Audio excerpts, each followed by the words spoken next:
BMC news live from Kochi Malayalam വാർത്തകൾ നിങ്ങൾക്കായി അവതരിപ്പിക്കുന്നത് Cochin Kalabhavan Angamaly franchise powered by Heal Life Thottakkattukara Nazareth villas and BMC production Angamaly. നമസ്കാരം, BMC radio Malayalam വാർത്തകളിലേക്ക് സ്വാഗതം. ഞാൻ ധനു കൃഷ്ണ. സപ്ലൈകോയുടെ പേരിൽ 7 കോടി രൂപയുടെ തട്ടിപ്പ് നടത്തിയതിന് അറസ്റ്റിലായത് മുൻ ഭക്ഷ്യമന്ത്രി പി തിലോത്തമന്റെ അസിസ്റ്റന്റ് പ്രൈവറ്റ് സെക്രട്ടറി ആയിരുന്നയാൾ. ഇയാൾക്ക് ഭക്ഷ്യവകുപ്പിനുള്ളിൽ നിന്ന് സഹായം ലഭിച്ചിട്ടുണ്ടെന്നാണ് സൂചന. കേസിൽ റിമാൻഡിലുള്ള കൊച്ചി ഇളംകുളം സ്വദേശിയായ സതീഷ് ചന്ദ്രൻ 3 മാസത്തോളം മന്ത്രി തിലോത്തമന്റെ പേഴ്സണൽ സ്റ്റാഫിലുണ്ടായിരുന്നു. അന്നും പലതരത്തിലുള്ള തട്ടിപ്പുകൾ ഉൾപ്പെട്ടിട്ടുണ്ടെന്നും ആരോപണം ഉയർന്നതിനെ തുടർന്ന് പേഴ്സണൽ സ്റ്റാഫിൽ നിന്ന് പുറത്താക്കുകയായിരുന്നു. ജോലി വാഗ്ദാനം ചെയ്ത് ലക്ഷങ്ങളുടെ തട്ടിപ്പ് നടത്തിയതിന് സതീഷ് ചന്ദ്രന്റെ പേരിൽ കഴിഞ്ഞ വർഷം കൊച്ചി പോലീസ് കേസ് എടുത്തിരുന്നു. സപ്ലൈകോയുടെ ഹ്യൂമൻ റിസോഴ്സ് വിഭാഗം അസിസ്റ്റന്റ് മാനേജറായി വിരമിച്ച വ്യക്തിയാണ് അറസ്റ്റിലായ സതീഷ് ചന്ദ്രൻ. 3 ഉത്തരേന്ത്യൻ കമ്പനികൾക്ക് സപ്ലൈകോയുടെ വ്യാജ പർച്ചേസ് ഓർഡർ നൽകി ചോളം വാങ്ങി മറിച്ചുവിറ്റ് 7 കോടി രൂപയിലധികമാണ് സതീഷ് ചന്ദ്രൻ തട്ടിയെടുത്തത്. ഇതിനായി സപ്ലൈകോയുടെ 2 ഔദ്യോഗിക ഇമെയിൽ വിലാസങ്ങൾ ഇയാൾ ദുരുപയോഗം ചെയ്യുകയായിരുന്നു. വ്യാജ ലെറ്റർ ഹെഡിൽ പർച്ചേസ് ഓർഡർ തയ്യാറാക്കി സപ്ലൈകോയുടെ GST നമ്പറും ഉപയോഗിച്ചായിരുന്നു തട്ടിപ്പ്. 2023 നവംബർ 2-നും 2024 ജനുവരി 10-നുമാണ് പർച്ചേസ് ഓർഡറുകൾ ഈ കമ്പനിക്ക് നൽകിയത്. ഈ കമ്പനികൾക്ക് 3 കോടി രൂപയോളം നൽകുകയും ചെയ്തു. ബാക്കി ലഭിക്കാനുള്ള 4.15 കോടി രൂപയ്ക്കായി കമ്പനി പ്രതിനിധികൾ സമീപിച്ചപ്പോൾ മാത്രമാണ് തട്ടിപ്പിനെക്കുറിച്ച് സപ്ലൈകോ അധികൃതർ അറിഞ്ഞത്. സംസ്ഥാനത്ത് ഇന്ന് പ്രവേശനോത്സവം. 1-ാം ക്ലാസ്സിലേക്ക് കുരുന്നുകൾ എത്തിയതോടെ പ്രവേശനോത്സവം ആഘോഷമായി. കൊച്ചി എളമക്കര GHSSൽ പ്രവേശനോത്സവം മുഖ്യമന്ത്രി പിണറായി വിജയൻ ഉദ്ഘാടനം ചെയ്തു. കുട്ടികളുടെ വിദ്യാഭ്യാസ സമൂഹത്തിന്റെ കൂടെ ഉത്തരവാദിത്തമാണെന്നും പൊതുവിദ്യാഭ്യാസ മേഖലയെ സംരക്ഷിക്കാനാണ് പൊതുവിദ്യാഭ്യാസ സംരക്ഷണ യജ്ഞത്തിന് 2016-ൽ തുടക്കമിട്ടതെന്നും മുഖ്യമന്ത്രി പറഞ്ഞു. കാലത്തിനൊത്ത് സ്വയം നവീകരിക്കാൻ അധ്യാപകർ തയ്യാറാകണമെന്നും അദ്ദേഹം ഓർമ്മിപ്പിച്ചു.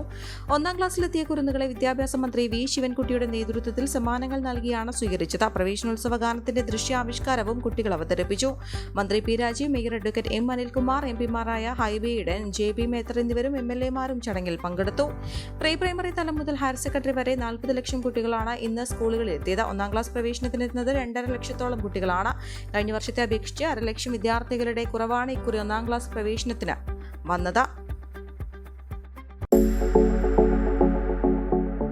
കോവിഡാനന്തര കാലഘട്ടത്തിൽ ജീവനശൈലി രോഗങ്ങളുള്ളവർക്ക് സന്തുലിതമായ ആരോഗ്യ പരിപാലനത്തിന് ആലുവക്കടുത്ത് തോട്ടക്കാട്ടുകര ജംഗ്ഷനിൽ ഹീൽ ലൈഫ് തുറന്ന പ്രവർത്തനം ആരംഭിച്ചിരിക്കുന്നു.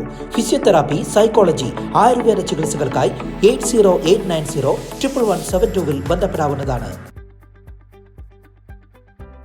വിശ്വപ്രസിദ്ധ ശില്പങ്ങളെ വെള്ളത്തിനടിയിലായി പെയിന്റിംഗിലൂടെ അവതരിപ്പിക്കുന്ന ചിത്രങ്ങളുടെ പ്രദർശനം deep within Kochi Durbar hall കലാകേന്ദ്രത്തിൽ ആരംഭിച്ചു. 34 വർഷമായി ഡൽഹി ആസ്ഥാനമായി പ്രവർത്തിക്കുന്ന കലാകാരനും കലാധ്യാപകനുമായ പാല നീലൂർ സ്വദേശി റോയ് തോമസിന്റെ 25 ഓയിൽ പെയിന്റിംഗുകളാണ് പ്രദർശനത്തിനുള്ളത്. കേരള ലളിതകലാ അക്കാദമി സെക്രട്ടറി ബാലമുരളി കൃഷ്ണൻ അധ്യക്ഷത വഹിച്ച ചടങ്ങിൽ കലാനിരൂപകൻ പ്രൊഫസർ CB സുധാകരൻ ഉദ്ഘാടനം ചെയ്തു. ചിത്രകാരൻ T കലാധരൻ, കലാനിരൂപകൻ M രാമചന്ദ്രൻ, ശില്പികളായ professor NN Rimson, professor Tenzing, എഴുത്തുകാരൻ രാംമോഹൻ പാലിയത്ത് എന്നിവർ പ്രസംഗിച്ചു. പ്രദർശനം 7 വരെ നീണ്ടു നിൽക്കും. പരിസ്ഥിതി ദിനം പ്രമാണിച്ച് പീപ്പിൾസ് ലീഗൽ വെൽഫെയർ ഫോറവും വന്യജീവി വകുപ്പും കേരള ഫോറസ്റ്റ് റിസർച്ച് ഇൻസ്റ്റിറ്റ്യൂട്ടും സംയുക്തമായി സംഘടിപ്പിക്കുന്ന ആഘോഷം ഈ മാസം 5-ാം തീയതി വൈകിട്ട് 4:30 എറണാകുളം BTHൽ GCDA ചെയർമാൻ K ചന്ദ്രൻപിള്ള ഉദ്ഘാടനം ചെയ്യും. PLWF national chairman doctor justice K Narayanakurup അധ്യക്ഷത വഹിക്കും. Executive chairman doctor justice K Sukumaran, തദ്ദേശ സ്ഥാപന ombudsman justice PS Gopinathan, Kochi metro rail managing director Loknath Behera, forest institute principal scientist doctor AV Raghu തുടങ്ങിയവർ സംസാരിക്കും.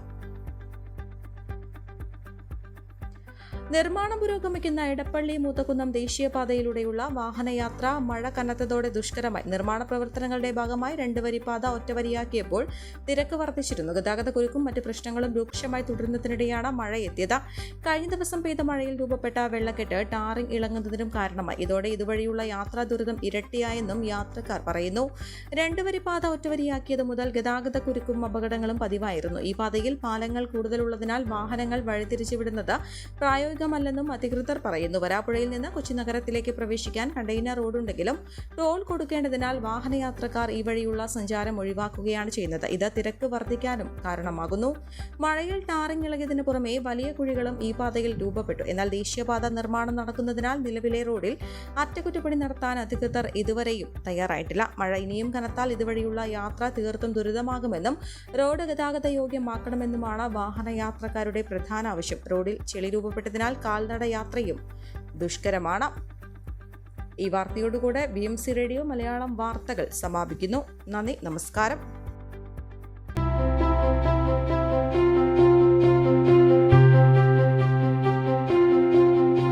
അങ്കമാലി പ്രദേശത്തെ കലാവിദ്യാർത്ഥികൾക്ക് സുവർണ അവസരം. ലോക പ്രശസ്ത കലാവിദ്യാലയമായ കൊച്ചിൻ കലാഭവന്റെ അങ്കമാലി ഫ്രാഞ്ചൈസി കരയാമ്പറമ്പിനടുത്ത് എളവൂർ കവലയിലുള്ള സ്പ്രിംഗ്ഫീൽഡ് കെട്ടിടത്തിൽ പ്രവർത്തനം ആരംഭിച്ചിരിക്കുന്നു. Classical dance, cinematic dance, Carnatic music, Zumba dance എന്നീ വിഷയങ്ങളിൽ പ്രഗത്ഭരായ അധ്യാപകർ ക്ലാസുകൾ നയിക്കുന്നു. കൂടുതൽ വിവരങ്ങൾക്ക് ബന്ധപ്പെടുക 9995208614.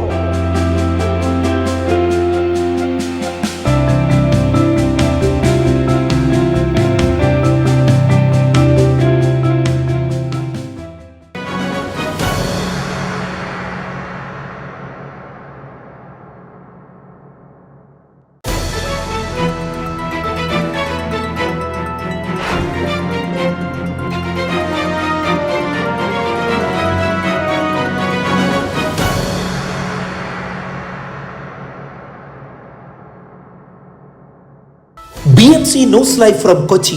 മലയാളം വാർത്തകൾ നിങ്ങൾക്കായി അവതരിപ്പിക്കുന്നത് Cochin Kalabhavan Angamaly franchise, powered by Heal Life Thottakkattukara, Nazareth villas and BMC production Angamaly.